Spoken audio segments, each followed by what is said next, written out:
Disney, one of the most popular and powerful companies in the world, who have practically conquered the modern entertainment media. But the real question is, how did a small-time animation studio with a 2D mouse as their mascot become a multi-billion-dollar corporation it represents today? Well, it all started in 1923 in Los Angeles, California with the Disney brothers, Walt and Roy, who founded the studio together.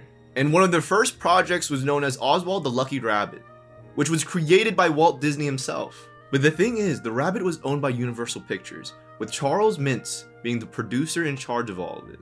So when Walt was trying to renegotiate their contract with Universal Pictures, let's just say Mintz was planning to reduce the production budget and told Disney that his payments for the Oswald cartoon would decrease. This sparked Disney to totally branch off from the rabbit character and inspired him to create a whole new character. And this time, he owns it. And eventually in 1928, Mickey Mouse would be created and debut in the short film Steamboat Willie. But as Walt was relishing in the creation of his new cartoon character, Charles Mintz was able to totally secure the rights to the Oswald character, and basically stole the whole character from Disney legally.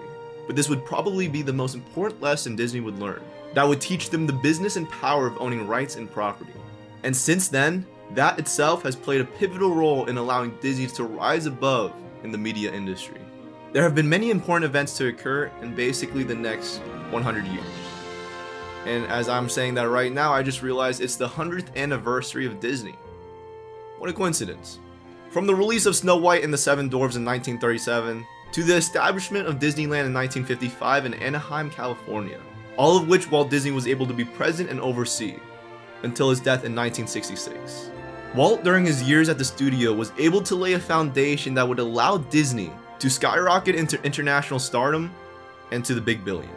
Throughout the years, Disney would stretch their influence and capital, securing rights and ownership throughout all parts of media, from cable TV to rights over beloved franchises like Star Wars and Marvel. But none of it would have been possible without a few successful franchises of their own, as Disney was able to create many successful cartoon characters throughout the years, including iconic movies like Little Mermaid, Beauty and the Beast, Aladdin, and The Lion King, my personal favorite. Later on, they would continue to evolve their animation style with the acquisition of Pixar in 2006, creating movie hits for a whole new generation from Toy Stories to Finding Nemo. Recently, Disney has stepped their foot into the streaming service business with Disney Plus, which is one of the many side hustles the Disney conglomerate has under their belt. From movies, merchandising, and theme parks, Disney was able to create the perfect formula for dominance in the entertainment industry, and has achieved the ultimate goal that any small-time animation studio would dream of. They have truly reached the peak in the animation studio world.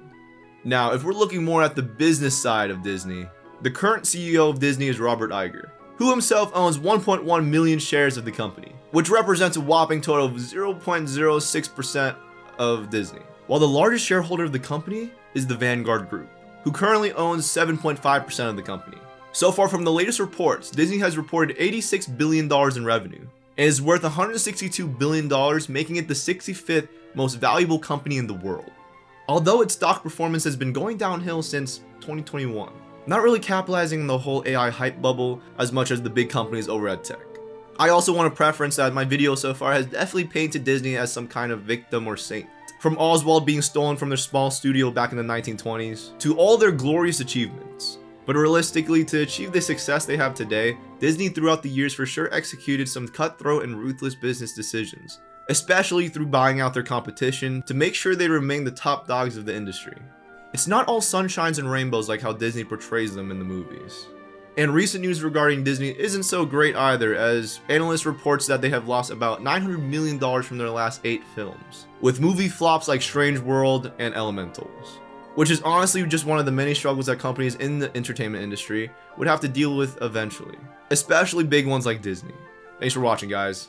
Peace.